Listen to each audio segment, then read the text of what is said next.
그리고 당원 여러분 반갑습니다. 어제부터 100일간의 정기국회가 시작됐습니다.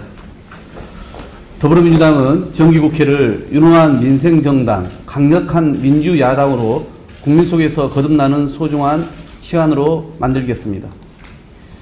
특히 고물가 고금리로 인해 더 고단해진 국민의 시름을 덜 수 있도록 우리 당 워크숍에서 발표한 22대 민생과제를 중심으로 국민의 삶을 개선할 민생입법과 예산의 성과를 꼭 내도록 하겠습니다.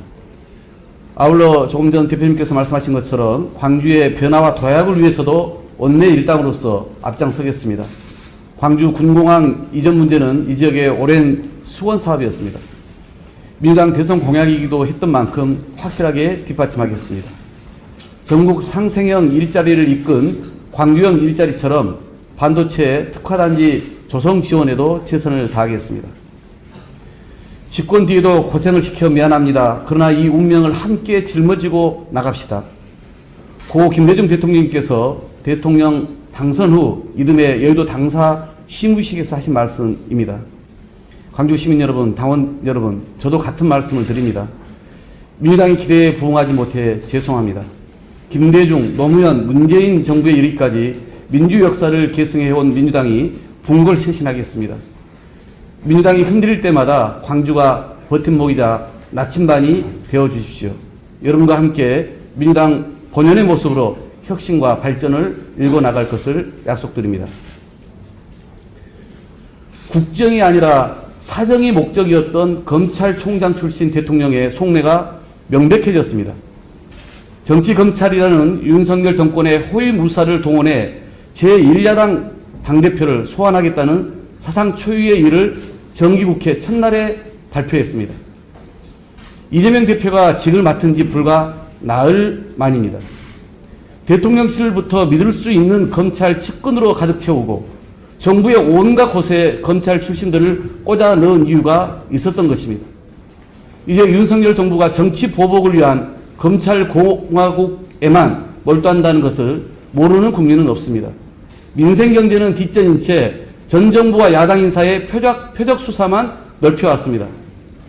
오죽하면 정치적 중립이 생명인 감사원까지 충견으로 전락해 정부 여당이 가리키는 표적에 따라 이리저리 뛰어다니기 바쁩니다. 전 정부 먼지털기식 사정정국으로는 성에 차지 않는지 급기야 야당 대표를 소환하려는 만행까지 저질렀습니다. 국정감사 답변과 언론 인터뷰의 내용을 놓고 더구나 사실관계도 확인된 발언을 문제 삼아 야당 대표를 소환하겠다는 것은 명백한 정치 탄압입니다. 야당 대표를 상대로 맞을 때까지 때리겠다는 정치검찰의 두더지 잡기식 수사를 결코 묵과할 수 없습니다.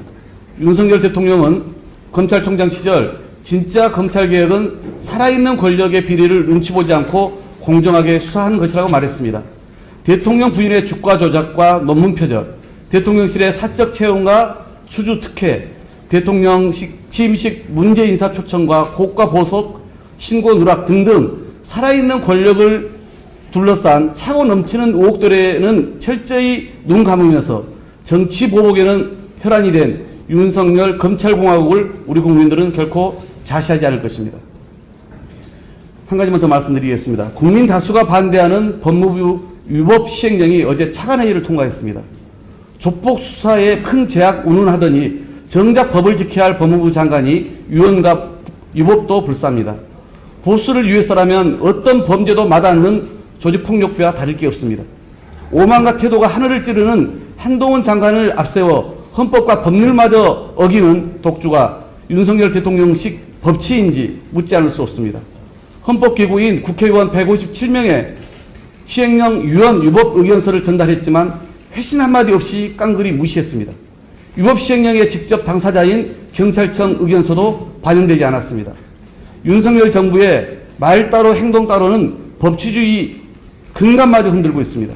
시행령 통치는 대통령은 법률이 위임한 범위를 넘어설 수 없다는 헌법 제75조를 정면으로 거스른 초법적 행위입니다. 6일 국무회의에서 위법 시행령 의결을 즉각 중단할 것을 윤석열 대통령께 엄중히 촉구합니다. 민주당은 법이 부여한 정당한 방안을 동원해 위법 시행령을 반드시 바로잡겠다는 말씀을 드립니다. 이상입니다.